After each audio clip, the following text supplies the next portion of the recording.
하나님께서 우리의 삶에 부어주시고 채워주시는 은혜의 말씀, 마태복음 5장 43절부터 48절까지의 말씀입니다.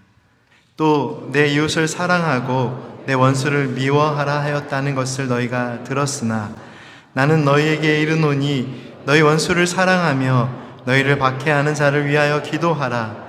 이같이 한즉 하늘에 계신 너희 아버지의 아들이 되리니 이는 하나님이 그 해를 악인과 선인에게 비추시며 비를 의로운 자와 불의한 자에게 내려주심이라. 너희가 너희를 사랑하는 자를 사랑하면 무슨 상이 있으리요? 세리도 이같이 하느냐? 또 너희가 너희 형제에게만 무난하면 남보다 더하는 것이 무엇이냐? 이방인들도 이같이 아니하느냐? 그러므로 하늘에 계신 너희 아버지의 온전하심과 같이 너희도 온전하라. 아멘. 오늘 우리 계신 하나님의 말씀의 은혜를 함께 나누며 이미 본문 말씀을 함께 읽었지만 먼저 말씀 한 절을 더 함께 읽겠습니다. 로마서 12장 15절 말씀입니다. 함께 읽겠습니다. 즐거워하는 자들과 함께 즐거워하고 우는 자들과 함께 울라. 아멘. 많은 분들이 기억하시겠지만 이 말씀은 지난 주일 나눈 말씀의 마지막 함께 읽었던 말씀입니다. 지난 주일 함께 나눈 말씀의 내용을 한 문장으로 압축하여 보여주는 이 말씀은 지난 한 주간 동안 우리 성도님들의 삶 가운데 어떠한 영향을 미쳐왔습니까? 잔잔한 호수에 큰 돌멩이 하나가 떨어지면 풍덩하는 소리와 함께 물결이 일어납니다. 물결은 동심원을 이루며 점점 번져갑니다. 그리고 물결의 움직임인 파동이 이렇게 퍼져가다가 어느 순간 멈추게 됩니다. 잔잔한 물결에 가해진 물리적인 힘은 사라지는 순간이 있습니다. 하지만 우리의 삶에 주어진 하나님의 은혜는, 말씀의 은혜는 단 한 번의 물결의 움직임인 파동이나 파장이 되어서는 안 됩니다. 말씀은 우리의 삶을 변화시키는 하나님의 능력입니다. 우리의 삶에 주어진 하나님의 말씀의 은혜는 잔잔한 호수에 떨어진 큰 돌멩이 하나가 전해준 파장이나 파동으로 우리의 삶에 전해지고 끝나는 것이 아니라 우리의 삶에, 그리고 우리의 영혼에, 우리의 생각에 하나님의 뜻을 끊임없이 전해주는 은혜의 파도로 전해져야 합니다. 바닷가에 서 있으면 끊임없이 밀려오는 파도를 만날 수 있죠. 우리가 은혜의 삶으로부터 멀어져 그 파도를 만날 수 없다면 또 다른 이야기지만, 매주 은혜의 말씀을 듣고 또한 매일 내가 하나님의 말씀의 은혜로 살아가는 그리스도인이라고 고백한다면 하나님의 말씀은 우리의 삶에 한번 떨어지고 사라지는 물결의 움직임이 아니라 우리의 삶에 계속해서 밀려오는 은혜의 파도가 되어야 합니다. 하나님의 말씀의 은혜는 파도가 되어 끊임없이 우리의 삶에 밀려와 내가 그리스도의 십자가의 사랑으로 살아가는 그리스도인임을, 내가 하나님의 은혜로 살아가는 존재임을, 내가 하나님의 사랑이 없이는 살아갈 수 없는 존재임을 깨닫게 해주십니다. 그리고 그 은혜 안에서, 그 사랑 안에서 우리가 만날 수 있는 믿음의 삶이 무엇입니까? 원수까지도 사랑할 수 있는 은혜의 삶입니다. 하나님의 말씀은 궁극적으로 우리의 삶을 변화시키는 은혜의 파도요, 하나님의 능력의 폭풍이 되어야 합니다. 오늘 본문 말씀인 예수님의 산상수훈의 말씀은 우리의 신앙의 삶에 은혜의 파도로 밀려와서 우리에게 어떤 영향을 주고 있습니까? 내 이웃을 사랑하라는 말씀은 구약의 성경 말씀에도 기록되어 있는 말씀입니다. 그런데 내 원수를 미워하라라는 말씀은 성경의 기록이 아닙니다. 내 원수를 미워하라라는 표현은 성경 말씀의 가르침이 아니라 당시 유대인들에게 전해져 내려오던 삶의 교훈과도 같은 것입니다. 악한 행동을 하면 동일한 보복을 받게 하여 죄를 갚게 하는 것이 바로 그 중심이었습니다. 보복법.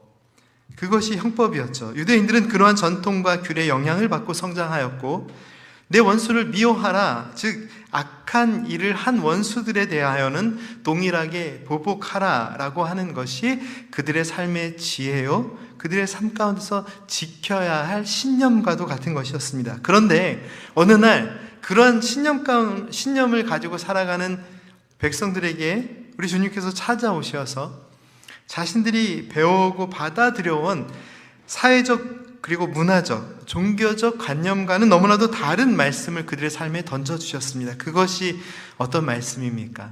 43절과 44절 말씀 함께 읽겠습니다.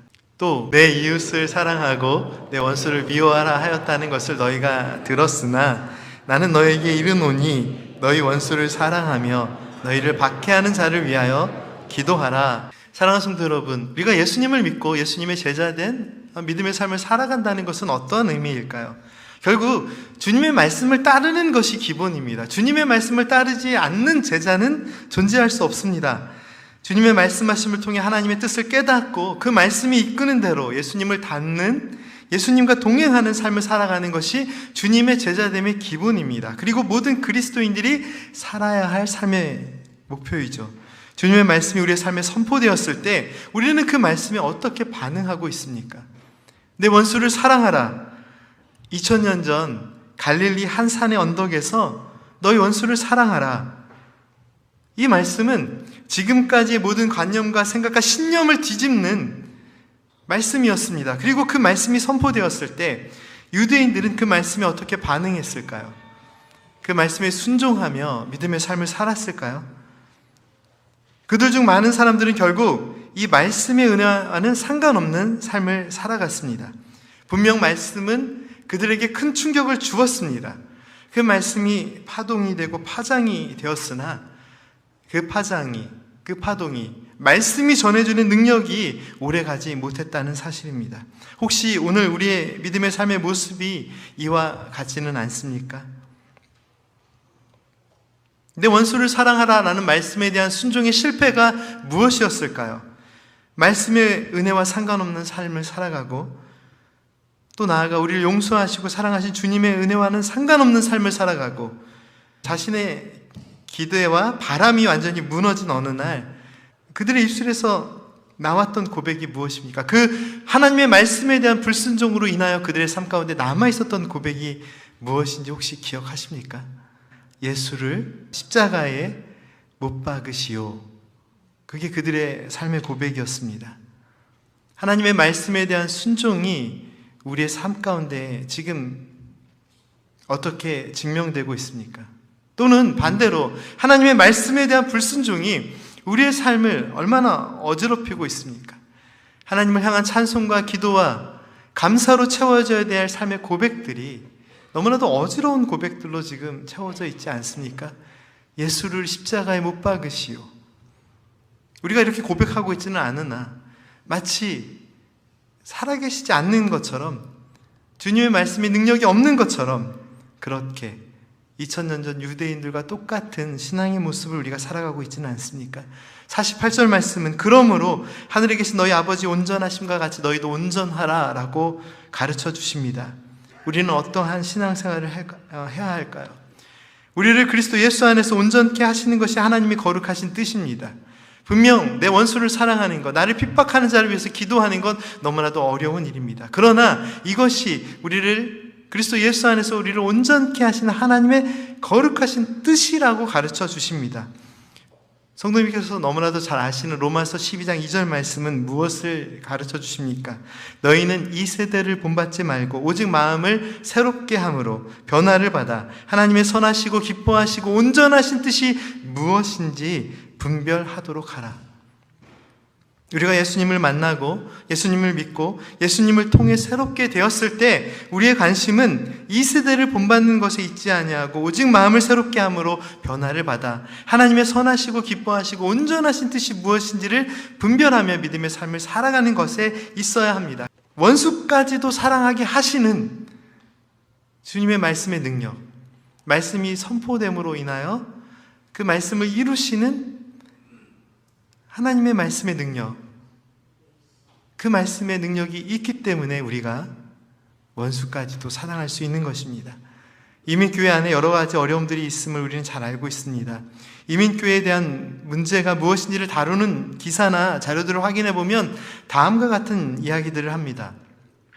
목회자의 자질이 부족하다, 교회 갈등과 분열이 너무나도 문제가 많다, 성장 지상주의도 문제고 자녀들의 신앙 교육도 환경부터 시작해서 너무나도 열악하고 문제가 많다. 많은 사람들이 생각하고 있는 문제입니다. 제가 이야기하는 것이 아니라 그런 설문지나 이런 자료들, 기사 가운데 나오는 이야기들입니다. 그 어느 것 하나 중요하지 않은 문제는 없습니다. 특별히 교회 내에서의 갈등과 분열이 너무 심해서 이민교회는 50명 이상 모이기도 참 힘든 구조를 가지고 있습니다. 코로나 팬데믹 바로 이전 2018년 기록을 보면 북미 이민교회의 50%가 성도수 50명이 안 된다고 합니다. 100명이 넘는 교회는 전체 교회의 약 20% 정도라고 합니다. 200명이 넘는 교회는 약 10% 정도라고 합니다. 아마도 이 성도수에는 어린아이가 포함될 수도 있고 아닐 수도 있는데 적어도 세례 교인 이상, 입교인 이상을 의미하는 거겠죠. 전체 교회의 80%가 100명이 안 된다는 이야기인데 제가 지금 말씀드리고 싶은 것은 성도가 많고 적음을 이야기하는 것이 아니라 왜 이렇게 그만큼 모이기 힘들고 어려운 구조를 우리는 이 이민교회 안에 가지고 있을까요? 어느 정도 모였다 하면 갈라지고 또 갈등 속에서 상처받고 떠나고, 그런데 이러한 모든 문제들 속에서 가장 본질적인 문제가 있습니다. 가장 본질적인 문제는 믿는 자들의 믿음과 믿음의 삶의 불일치입니다. 이것은 곧 무엇을 의미하냐면 날마다 우리가 듣고 있는 하나님의 말씀과 이 말씀을 통해서 우리는 믿음을 갖고 있잖아요. 이 말씀과 그 말씀을 믿고 따르고 실천해야 할 신앙인의 삶의 불일치를, 말씀과 삶의 모습이 다르다는 것이죠. 하늘에 계신 너희 아버지 온전하심과 같이 너희도 온전하라. 이 말씀이 무엇을 의미하고 있습니까? 주님의 말씀을 온전히 순종하고 따를 때 우리의 삶을 온전케 하시는 하나님의 은혜를 누릴 수 있음을 가르쳐 주시는 말씀입니다. 많은 사람들이 산상수훈의 말씀을 우리가 따라야 될 말씀으로 이해하면서 이러한 오해를 가지고 있습니다. 내가 원수까지도 사랑하고 나를 핍박하는 자를 위해서 기도할 때 주님께서 나를 용서하시고 하나님의 자녀 되게 하실 것이다. 정말 그런가요? 우리 주님께서는 죄와 사망 가운데 있는 죄인들을 위하여, 죄인들을 구원하시기 위해서 이 땅에 오셨습니다. 우리 연약함을 우리 하나님도 아시고 계십니다. 그런데 왜 우리에게 이렇게 엄중한 명령을 주셨을까요? 우리가 사랑할 수 없는 자를 사랑하는 건 너무나도 어려운 일이지만 주님의 말씀, 그 말씀의 능력, 그 말씀과 함께 하시는 주님 바라보면서 용서하고 사랑하라는 말씀입니다. 주님의 말씀에 온전히 순종하고 따를 때 우리의 삶을 온전케 하시는 하나님의 은혜를 누릴 수 있다라고 가르쳐 주시는 말씀입니다. 오늘 우리는 마태복음 5장의 말씀의 은혜를 나누면서 평상시와는 달리 말씀 한 절에 한 절의 의미가 무엇인지 찾고 이해하는 것이 아니라 주님의 말씀대로 살아감이 우리의 삶에 전해주시는 의미가 무엇인지에 집중하여 말씀의 의미를 찾고 있습니다. 왜 그러는지 아시나요? 사실 산상수훈의 말씀은 처음 듣는 말씀이 아닙니다. 우리가 산상수훈의 말씀을 알지 못하여, 이해하지 못하여 자꾸만 어긋나고 잘못된 신앙의 삶을 살아가고 있는 것은 아닙니다. 주님 주신 말씀 너무나도 잘 알고 있으나 그 말씀이 오늘 우리에게 어떠한 영향도 없는 것이 문제입니다. 우리가 참 그동안 여러 번 듣고 배웠고 또 묵상하는 이 삶에 하나님께서 주신 이 은혜의 말씀들이 잔잔한 호수에 떨어진 돌멩이처럼 그냥 한번 떨어져서 물결을 이루고 사라지는 그런 믿음의 삶을 우리가 살아가고 있지 않습니까? 주님의 말씀은 끝없이 밀려오는 은혜의 파도입니다. 밀려오고 또 밀려오고. 원수를 사랑하라는 말씀 때문에 우리가 시험 들 때가 있죠, 사실은. 왜냐하면 그렇게 못 사니까. 하나님의 말씀대로 살고 싶은데 못 살면 또 그것도 시험이 됩니다. 그러나 거기서 멈춰서는 안 됩니다. 큰 은혜의 바다가, 또 말씀의 은혜의 파도가 계속해서 우리를 향하여 밀려와 하나님의 사랑의 뜻이 무엇인지, 우리를 온전케 하시는 그것이 무엇인지, 우리가 원수를 사랑하는 것은 둘째치고 사랑하는 가족도 제대로 사랑하지 못하여 낙심하고 실망할 때 주님의 말씀의 능력이 우리에게 밀려와 하나님 우리를 얼마나 사랑하시는지, 이 연약함 가운데서도 우리를 어떻게 사랑하시는지 말씀하시고 계십니다. 사랑하는 성도 여러분, 우리는 정말 말씀의 능력으로 살아가는 믿음의 사람입니까? 너희 원수를 사랑하며 너희를 박해하는 자를 위해 기도하라. 너무 큰 은혜의 말씀이지만 실천하기 정말 힘든 말씀입니다. 그래서 많은 사람들은 이것을 윤리적인 교훈으로 이해합니다. 도덕적인 가르침으로 한정하여 이해합니다. 심지어 말씀을 연구하는 성서학자들도 이 산상수훈에 대한 여러 가지 태도가 있는데, 어떤 사람들은 이 말씀은 우리가 지켜야 할 말씀, 따라야 할 말씀은 맞으나 이 산상수훈의 말씀 처음부터 끝까지 어떻게 우리가 실천할 수 있겠느냐고. 그래서 이것은 우리 주님께서 보여주신 은혜의 삶이지 우리가 범접할 수 없는 삶이다 라고 아예 못 받고 설명하는 사람들도 있습니다. 그런데요, 또 다른 인생을 산 사람도 있는데, 우리 성도님들이 잘 아시는 밀림의 성자 누구죠? 저 보지 마시고, 저 아닙니다. 누구죠? 밀림의 성자 슈바이처 박사. 그가 신학자라는 건 아시나요? 박사도 여러 박사 있는데 의학 박사뿐만 아니라 신학을 공부한 사람입니다. 그리고 그가 아프리카로 향하게 됐을 때 이유가 있습니다. 그의 삶 속에서 산상수훈의 말씀을 어떻게 실천할 수 있을까가 가장 큰 삶의 고민이었습니다. 이 말씀대로 살겠다고 아프리카로 향하여 간 것입니다. 우리가 이 정도는 안 될지라도 이 말씀에 좀 붙들려서 이 말씀의 능력대로 살아야 되지 않을까요? 그러나 한 가지 위로의 말씀을 좀 드리고 싶은 것은, 모두가 슈바이처 박사가 될 수는 없습니다. 그럼 이 말씀을 어떻게 이해해야 될까요? 이 말씀은 너무 어려운, 너무 최고의 도덕적인 가치를 전해주고 있으니까 범접할 수 없습니다 라고 생각하는 사람도 있을 수 있고, 아닙니다, 주님의 말씀에 선포되었으니까 무조건 이 말씀대로 살아야 됩니다. 그러한 가운데 한 사람이 슈바이처 박사였습니다. 근데 이 말씀의 본질은 그것입니다. 지금까지 설명드린 대로 주님의 말씀이 우리에 선포되었으니 그 말씀을 이루시는 주님을 붙들고 주님 의지하고 주님 믿는 믿음으로 살라는 말씀입니다. 내 의지로, 내 결단으로 내가 이제 최고의 도덕적인 삶을 살아야겠다라는 결과가 내 원수를 사랑하는 것이 아니라, 내 자신도 사랑하지 못하고 나의 부모도 사랑하지 못하고 내 자식도 사랑하지 못하고 아내나 남편도 온전히 사랑할 수 없는 그런 인간의 연약한 마음을 아시는 주님께서, 그러나 우리의 삶 가운데 선포하신 명령이 내 원수를 사랑하라 라는 말씀이었습니다. 그리고 너를 핍박하는 자를 위해서 기도하라. 그 핍박 가운데 우리 주님께서 함께 하시겠다라는 약속의 말씀입니다. 원수를 도저히 사랑할 수 없는 이 마음의 상처들이 얼마나 많습니까? 상처와 괴로움으로 큰 자물쇠로 갇혀진 이 마음에 도저히 따를 수 없는 주님의 말씀이지만, 나의 계획과 의지와 결단이 아닌 우리의 삶 가운데 이 은혜의 말씀을 선포하신 주님의 능력으로 살아가라는 은혜의 말씀입니다. 주님의 말씀이 은혜의 파도가 되어 우리의 삶에 넘치고 우리의 잡다한 생각들을 덮어버리고 우리의 근심과 걱정을 침몰시키셔서 내 자아나 내 의지가 풀 수 없는 문제들을 주님의 은혜가 풀게 하시고, 우리가 주님의 크신 은혜 안에 있기에 온전히 사랑할 수 있음을, 그리고 용서할 수 있음을, 또한 기도할 수 있음을, 그리고 이것이 우리를 온전케 하시는 하나님의 뜻임을 기억하고 주님의 말씀의 은혜가 이끄는 대로 살아가라 라고 말씀하시고 계시는 것입니다. 스페인 사람으로 17세기에 활동하였던 사제이며 신학자였던 마이클 몰리노스라는 사람이 있습니다. 많이 알려진 인물은 아니라고 생각이 되는데요, 로마 카톨릭의 사제였으며 신학자였지만 카톨릭 교회의 형식적인 신앙생활에 대해 비판하고 주님과의 깊은 영적인 교제, 동행에 관심을 갖고 그리스도인의 참된 믿음의 삶에 대해서 많은 글을 썼습니다.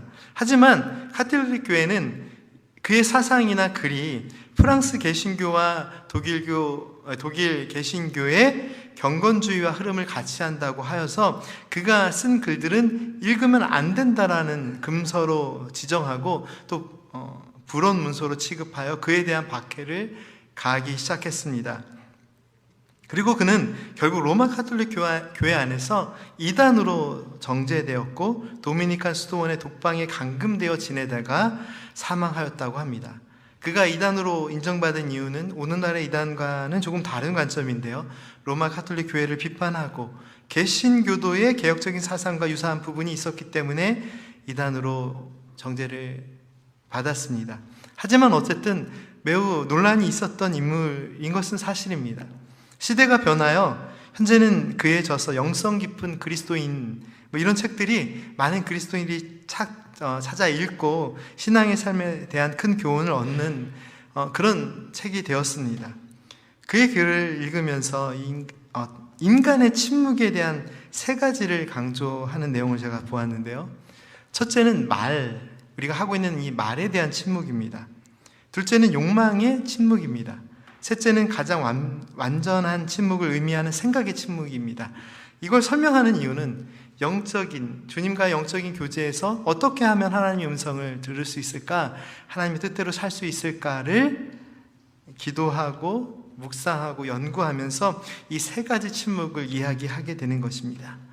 말은 우리의 삶에 필요한 부분입니다. 하지만 우리는 지나치게 너무나도 많은 이야기를 하고 있습니다.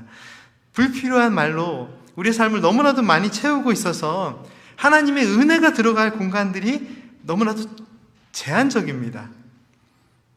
하나님의 말씀으로 채워져야 될 공간들을 우리의 불필요한 말과 어떤 생각들로 막 채우다 보니까 그 공간이 너무 협소해지는 것이죠.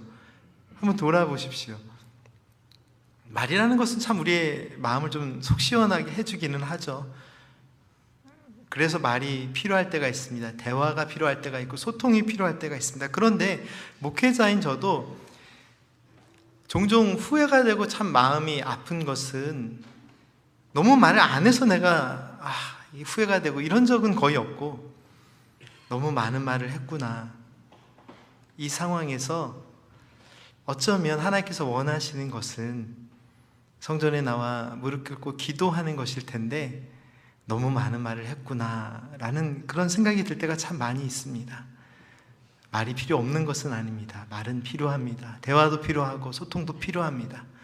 하지만 너무 불필요한 말들로 인해서 그런 말들로 우리의 삶을 채우고 있기 때문에 하나님의 음성을 들을 수 있는 그런 공간이 없는 것이 우리의 삶의 모습은 아닐까라는 생각이 듭니다. 욕심은 어떤가요? 욕심은 사실 언제나 걱정과 근심과 연결이 됩니다. 욕심이 있다는 것은요, 그만큼 걱정하고 근심하고 있다는 것이기도 하고요. 또 우리 신앙적으로 욕심이라는 것은 신앙의 우선순위가 뒤바뀌어 있다는 것입니다. 삶의 많은 빈자리들이 마땅히 하나님의 말씀으로 채워지고 우리의 삶에 하나님께서 우선적으로 부어진 은혜와 사랑으로 채워져야 하는 공간들인데, 하나님의 은혜를 기대하고 하나님의 역사하심을 기대해야 되는 공간들이 우리의 욕심들이 자꾸 들어가면서 그것들로 채워지니까 어떻게 될까요? 또 욕심은 이런 모습이 있습니다. 욕심이 우리의 삶의 빈자리들을 채우기 시작하면 정직과 진실, 땀과 노력, 그리고 나눔과 사랑이라는 주님의 사랑이 실천되어야 될 공간들이 점점 제한됩니다. 그리스도인은 욕심에 대한 침묵으로 인해 하나님의 신실하시고 정직하신 도우심을 바라볼 수 있어야 합니다. 끝으로 가장 완전한 침묵이라고 하는 생각의 침묵은 무엇을 의미할까요? 이 책에서 설명하는 생각의 침묵에는 재미있는 표현이 있습니다. 생각의 침묵이라는 것은 우리의 모든 감각을 비우는 것이다 라고 설명합니다. 우리의 감각을 비운다는 것이 무엇이죠? 어떤 일이 있으면 없는 안테나까지 이렇게 세워서, 더듬이까지 세워서 우리가 철저하게 그 사실을 확인하려고 하잖아요. 이게 인간의 마음이죠, 사실은. 우리에게 있는 수많은 감각들이 전해주는 너무나도 많은 감정과 느낌과 생각들이 있는데, 우리가 어떤 상황 가운데 처했을 때 모든 감각을 다 동원해서 그 상황에 대해서 생각하고 느끼고 있다는 사실입니다. 너무 우리의 생각들이 많기 때문에 주님의 말씀, 주님의 생각, 주님의 말씀의 능력을 경험할 시간들이 없다는 거예요. 주님, 제가 너무나도 많은 생각과 어려움들이 있습니다. 지금 내가 이 모든 감각을 다 동원하여 여기에 집중하고 있기 때문에 주님, 제가 지금 주님께 집중할 수 없습니다. 주님, 제가 주님 사랑하고 주님 믿고 저는 분명히 그리스도인입니다. 그러나 잠시 제가 이 어려움의 문제에 나의 모든 감각을 집중하여 생각할 수 있도록 주님, 죄송하지만 잠시만 여기서 기다려 주시지 않겠습니까? 너무 말도 안 되는 이야기지만 혹시 우리의 신앙의 모습이 이와 같지는 않습니까? 하나님의 말씀 앞에 침묵할 때 하나님께서 말씀하시고 하나님의 말씀이 이루어질 수 있습니다. 하나님의 말씀 앞에 내 욕심을 내려놓고 나의 삶의 우선순위를 하나님의 뜻에 맞출 때 하나님의 뜻, 거룩하신 하나님의 뜻이 먼저 이루어지고 그 거룩하신 뜻 가운데 우리의 삶의 모든 문제들이 해결될 것입니다. 내 모든 감각들을 비우고 신경들을 무디게 만들어서 너무나도 마음이 아프고 여러 가지 생각들이 들지만 내 믿음의 결단으로 인하여 내 이 감각들을 무디게 만들어서 주님만 바라볼 때, 온전히 하나님의 뜻에 집중할 때 우리를 거룩하게 하시고 온전하게 하시는 하나님의 음성이 무엇인지를 깨달을 수 있다는 의미입니다. 너희 원수를 사랑하며 너희를 박해하는 자를 위하여 기도하라. 이게 내 감각들이 살아있을 때 실천할 수 있는 문제입니까? 용서할 수 없는 자가 여기 지금 서 있는데 내 이 감각이 살아있어서 내 마음의 신경들이 모두 살아있어서 끊임없이 이 자가 한 짓이 무엇인지를 나에게 가르쳐주고 있는데 내가 어떻게 이 자를 용서할 수 있겠습니까? 그것이 인간의 마음입니다. 그러나 주님의 사랑이 있기에 그 사랑을 신뢰하기에 이 아픈 마음도 하나님의 사랑 앞에 무디게 만들어서 주님, 제가 도저히 할 수 없는 일을 하나님께 맡겨드립니다. 원수도 사랑할 수 있는 마음을 허락하여 주옵소서. 내 원수를 사랑하라. 이 말씀은 예수님을 믿지 않는 사람들조차 이렇게 이야기합니다. 최고의 윤리적 가치다. 예수님을 믿지 않는 사람들도 그리스도인에게 말하죠. 예수님도 그렇게 말씀하셨는데 당신은 뭘 하고 있냐고. 윤리라는 것이 무엇이죠? 윤리라는 말, 도덕적인 말 비슷한 의미를 갖고 있는데 인간이 마땅히 해야 될 일에 대한 이야기입니다. 그런데 원수를 사랑하는 것이 인간이 마땅히 할 수 있는 일이 아닙니다. 그래서 인간이 인간으로서 할 수 있는 최고의 가치가 이것이라고 이야기하고 있는 거죠. 사랑하는 사람도 온전히 사랑하지 못하니까 원수까지도 사랑할 수 있다는 것은 정말 인류를 향한 최고의 가르침이다. 그래서 예수님을 믿지 않는 사람들도 예수님의 산상수훈의 말씀을 읽습니다. 우리가 잘 아는 간디라는 사람은 산상수훈의 말씀을 정말 열심히 읽었던 사람이고요. 이 가르침이 이 세상 모든 가르침보다 가장 위에 있는 가르침이라고 이야기했던 사람입니다. 그런데 오늘 우리는 이 말씀을 하나의 윤리적인 가르침으로, 도덕적인 가르침으로 이해하고 있습니까? 처음에도 말씀드렸지만 내가 이러한 도덕적인 삶을 이루었을 때 하나님의 은혜를 누리는 것이 아닙니다. 하나님의 은혜가 없이는 아무것도 할 수 없는 문제입니다. 하나님의 사랑이 여기 있기에, 하나님의 은혜가 여기 있기에 내 마음의 여러 가지 말과 뜻과 괴로움들을 하나님께 맡기고, 주님, 제가 내 삶에 이 불필요한 말들을 내려놓겠습니다. 사실은 지금까지 너무나도 필요하고 내가 처한 상황에서 어떤 문제들을 풀기 위해서는 제가 생각하기에는 이것이 최선입니다. 그러나 하나님, 먼저 내가 이 말을 내려놓겠습니다. 하나님의 역사하심을 믿으며 하나님의 말씀의 능력을 의지하며 하나님의 말씀이 그대로 역사할 수 있도록 하나님, 제가 하나님의 말씀 앞에 제 말을 내려놓겠습니다. 이러한 결단이 우리 안에 있어야 합니다. 하나님, 제 삶에 필요한 것들이 이것입니다. 그러나 제가 생각하기에는 이것이 맞지만 하나님께서 보시는 나의 생각보다 크신, 이 세상 모든 것보다 크신 하나님의 생각 안에 제 삶을 내려놓고 하나님께서 보시기에 우선순위가 있다면 그 말씀 앞에 제 삶의 욕심을, 우선순위를 내려놓습니다. 하나님, 정말 이게 나에게 너무 중요합니다. 그러나 이것도 내려놓겠습니다. 마지막으로 우리는 무엇을 내려놓아야 할까요? 우리의 감각과 신경과 생각입니다. 너무나도 어지럽고 복잡해진 문제에 집중하고 있는 나의 모든 감각들을 통한 나의 생각을 내려놓고 주께서 나를 온전케 하심을 믿습니다. 이것이 하나님의 뜻임을 믿습니다. 원수를 사랑하라는 것까지 이거 받아들일 수 없는 이야기지만 주님, 이것이 나를 온전케 하시는 하나님의 뜻이라면 내 삶에 불가능한 이 일을 이루어 주옵소서. 주님의 말씀이 우리의 삶의 파도가 되어 밀려오고 차고 넘치는 하나님의 은혜가 되어서 사랑할 수 없는 저를 사랑할 수 있도록 해 주십시오. 핍박받는 거에 늘 민감하고 아픔을 느끼는 저이지만 하나님의 사랑이 있기 때문에 내가 그 어떤 핍박 가운데서도 하나님 의지하며 기도할 수 있는 믿음을 허락하여 주옵소서.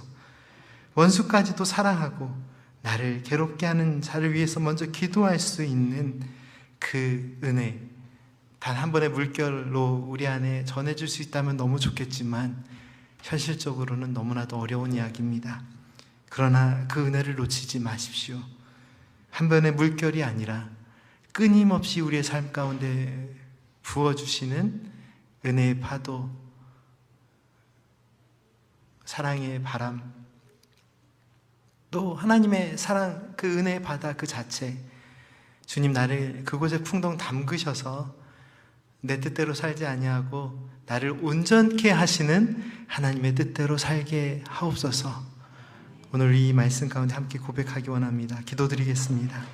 주님, 어떻게 사랑하며 어떻게 용서하며 어떻게 이해하며 살아갈 수 있을까요?